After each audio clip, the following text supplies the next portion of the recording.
చాలామంది ఇప్పటికి middle class employment ఏమనుకుంటారంటే మా ప్రాపర్టీ ఎక్కడ ఉండాలనుకుంటారు, నా పక్కన ఉండాలని కోరుకుంటారు. నీ పక్కన ఉన్నది ఆల్రెడీ డెవలప్ అయ్యి ఇంట్లో వచ్చేసినాయి, షాప్లో వచ్చేసినాయి, అన్నీ వచ్చేసిన దగ్గర ఇంకేం డెవలప్ అవుతుంది.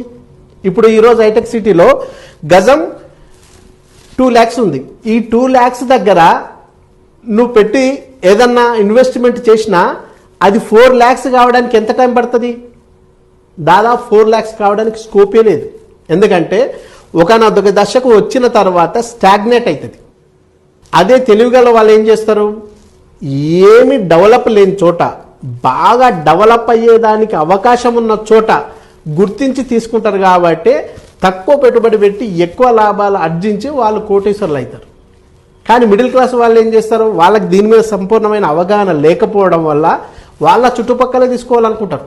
వాళ్ళ చుట్టుపక్కల తీసుకుంటే డెవలప్మెంట్ కాదు, అది ఇల్లు కట్టుకోవడానికి పనికొస్తుంది తప్ప ఇన్వెస్ట్మెంట్కి ఎలా పనికొస్తుంది?